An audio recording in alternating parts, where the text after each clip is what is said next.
నమస్కారం. Steel and sacrifice భారతదేశ విప్లవ పోరాటం.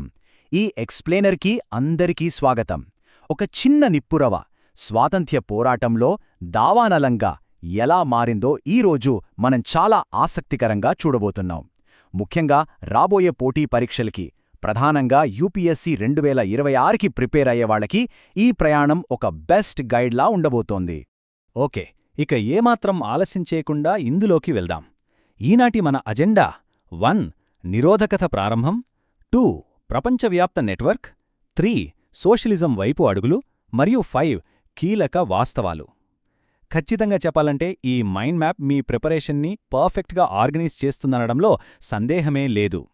మొదటి విభాగం నిరోధకత ప్రారంభం, ముఖ్యంగా బెంగాల్ తొలి ఉద్యమాలు. అసలు ప్రతి దావానలమూ ఒక చిన్న నిప్పుర్రవ్వతోనే కదా మొదలవుతుంది. ఈ విప్లవోద్యమానికి అసలు బీజం ఎక్కడ పడిందో ఇప్పుడు చూద్దాం. ఇక్కడ మితవాదులకి విప్లవకారులకి మధ్య ఉన్న తేడాని మనం గమనించాలి. మితవాదుల పద్ధతులు చాలా నెమ్మదిగా సాగుతున్నాయని అప్పటి యువత భలే ఫ్రస్ట్రేట్ అయింది. దానికి తోడు బ్రిటిష్ వాళ్ల అణచివేత, ముఖ్యంగా 1905 నాటి బెంగాల్ విభజన వాళ్ల కోపానికి ఒక ట్రిగ్గర్లా పనిచేసి నేరుగా సాయుధ పోరాటానికి పునాది వేసింది. తొలి బెంగాల్ గ్రూపుల విషయానికొస్తే ప్రమథనాథ్ మిత్రగారు స్థాపించిన అనుశీలన్ సమితి సాయుధ ప్రతిఘటనపై దృష్టి పెడితే, బరీంద్ర ఘోష్ గారికి సంబంధించిన జుగంతర్ గ్రూప్ తమ వార్తాపత్రిక ద్వారా ఈ విప్లవ భావాలను ప్రజల్లోకి చాలా బలంగా తీసుకెళ్ళింది. ఈ ఫ్యాక్ట్స్ ఎగ్జామ్ పాయింట్ ఆఫ్ వ్యూలో కూడా చాలా ఇంపార్టెంట్. ఇప్పుడు 2 అద్భుతమైన స్టోరీస్ చూద్దాం. 1908లో బ్రిటిష్ అధికారి కింగ్స్ఫోర్డ్ని టార్గెట్ చేస్తూ జరిగిన అలీపూర్ బాంబ్ కేస్. ఇందులో అరవిందో ఘోష్ పేరు కూడా ప్రముఖంగా వినిపించింది. ఇక రెండవది, మొదటి ప్రపంచ యుద్ధ టైంలో జర్మన్ల సపోర్ట్తో అండర్గ్రౌండ్ ప్లాన్ నడిపిన భాగా జతిన్ వ్యూహాలు. అప్పట్లో బెంగాల్ విప్లవానికి ఒక సూపర్ హబ్గా మారిపోయింది అనడంలో ఎలాంటి సందేహం లేదు. సరే, ఇప్పుడు మనం ముందుకు వెళ్ళి ఇది ఎలా బిల్డ్ అయిందో చూద్దాం. 1900లో అనుశీలన్ సమితితో స్టార్ట్ అయిన స్థానిక ఆగ్రహం 1913లో గదర్ పార్టీ, 1924లో హెచ్ఆర్ఏ, 1928లో హెచ్ఎస్ఆర్ఏ, ఆపై 1943లో ఐఎన్ఏ వరకు క్రమంగా ఎలా డెవలప్ అయిందో ఈ టైమ్లైన్ మనకు క్రిస్టల్ క్లియర్గా చూపిస్తుంది. రెండవ విభాగం ప్రపంచవ్యాప్త అండర్గ్రౌండ్ నెట్వర్క్. ఇప్పుడు ఈ ఉద్యమం ఇండియా బార్డర్స్ దాటి మొదటి ప్రపంచ యుద్ధ సమయంలో ఇంటర్నేషనల్ లెవెల్కి ఎలా వెళ్ళిందో గమనిద్దాం. అంతర్జాతీయ పోరాటంలో గదర్ పార్టీ పాత్ర చాలా కీలకం. 1913లో అమెరికాలోని శాన్ ఫ్రాన్సిస్కోలో లాలా హర్దయాల్ దీన్ని స్థాపించారు. దీని హెడ్ క్వార్టర్స్ యుగాంతర్ ఆశ్రమం. కర్తార్ సింగ్ సరాబా లాంటి యువనాయకులు ఈ పార్టీ ద్వారా ఎంతోమంది భవిష్యత్ విప్లవకారులకి ఆదర్శంగా నిలిచారు. ఈ పాయింట్ చాలా ముఖ్యమైనది. మూడవ విభాగం సోషలిజం వైపు అడుగులు. 1920ల నాటికి ఈ ఉద్యమం సైద్ధాంతికంగా ఎలా మెచ్యూర్ అయ్యిందో, కేవలం సాయుధ ప్రతిఘటన స్థాయి నుండి స్ట్రక్చర్డ్ సోషలిజం వైపు ఎలా మారిందో చూద్దాం. 1924లో రాంప్రసాద్ బిస్మిల్ హెచ్ఆర్ఏ అంటే హిందుస్థాన్ రిపబ్లికన్ అసోసియేషన్ను స్థాపించారు. విప్లవానికి ఫ్రంట్స్ కోసం 1925లో రాంప్రసాద్ బిస్మిల్, అష్ఫాకుల్లా ఖాన్ కలిసి చేసిన కాకోరీ రైలు దోపిడీ ఒక సెన్సేషన్ క్రియేట్ చేసింది. ఒక సినిమా రేంజ్లో జరిగిన ఈ సాహసం బ్రిటిష్ వాళ్ళని భయపెట్టింది. సో ఇక్కడ అసలైన కీలకమైన పాయింట్ ఏమిటంటే, 1928 నాటికి భగత్ సింగ్, చంద్రశేఖర్ ఆజాద్ నాయకత్వంలో ఈ సంస్థ సైద్ధాంతికంగా మారిపోయి తమ పేరులో సోషలిస్ట్ అనే పదాన్ని గర్వంగా యాడ్ చేసుకుంది. అదే హిందుస్థాన్ సోషలిస్ట్ రిపబ్లికన్ అసోసియేషన్ లేదా హెచ్ఎస్ఆర్ఏ. ఒక్క క్షణం ఆగి ఆలోచించండి. చెవిటివారిని వినేలా చేయడం కోసం. ఎంత ఎమోషనల్ అండ్ పవర్ఫుల్ కోట్ కదా! ఎవరి ప్రాణాలు తీయడం కోసం కాదు, నిద్రపోతున్న ప్రభుత్వానికి తమ వాయిస్ బలంగా వినిపించాలన్న ఉద్దేశంతోనే 1929లో సెంట్రల్ లెజిస్లేటివ్ అసెంబ్లీలో భగత్ సింగ్, బటుకేశ్వర్ దత్ బాంబు వేశారు.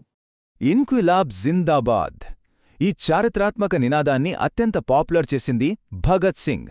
సామ్రాజ్యవాదానికి వ్యతిరేకంగా ఇదొక సింహనాదం. ఆయన రాసిన నేను నాస్తికుడిని ఎందుకయ్యాను అనే ఆర్టికల్తో పాటు ఈ నినాదం అప్పటి యువతలో ఒక వైబ్రేషన్ తెచ్చింది. ఇక చంద్రశేఖర్ ఆజాద్ స్టోరీకొస్తే, బతికి ఉండగా ఎప్పటికీ పోలీసుల చేతికి చిక్కనని శపథం చేసి ఆల్ఫ్రెడ్ పార్క్లో ప్రాణత్యాగం చేసి కలకాలం ఆజాద్గానే మిగిలిపోయిన రియల్ హీరో. అలాగే లాలా లజపతిరాయ్ మరణానికి ప్రతీకారంగా జరిగిన 1928 నాటి సాండర్స్ వధ కూడా వీరి వీరోచిత పోరాటానికి నిదర్శనం. 4వ విభాగం ఆఖరి సైనిక పోరాటం. చెదురుమదురుగా ఉన్న ప్రతిఘటన 2వ ప్రపంచ యుద్ధం నాటికి ఒక ఆర్గనైజ్డ్ మిలిటరీ ఫోర్స్గా ఎలా మారిందో ఈ ఫైనల్ ఫేజ్లో మనం చూస్తాం.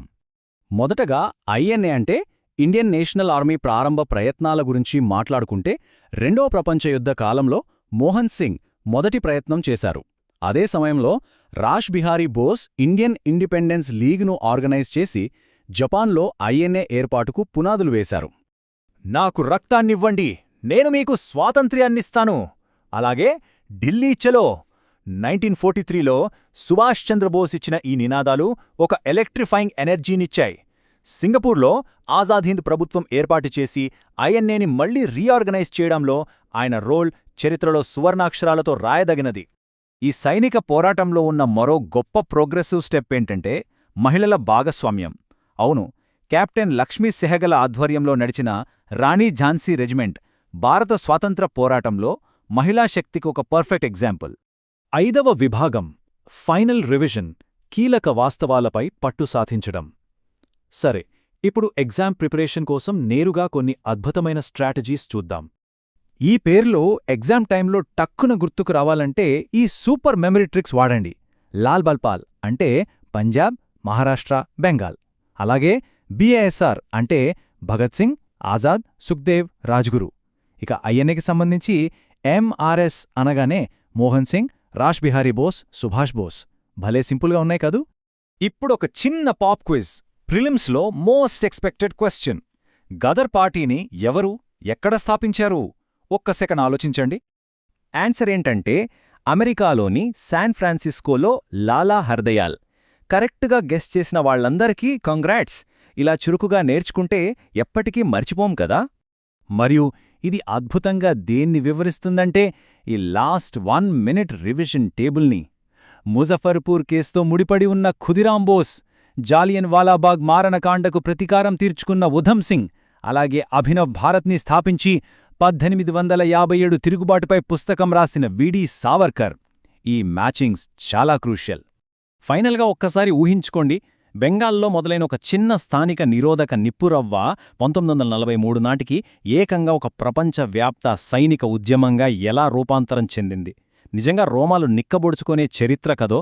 ఇది అందరికీ ఎప్పటికీ ఒక ఇన్స్పిరేషన్. ఈ ఎక్స్ప్లెయినర్ మీకు చాలా హెల్ప్ అయ్యిందని ఆశిస్తున్నాను. మరిన్ని ఆసక్తికరమైన అంశాలతో మళ్ళీ కలుద్దాం.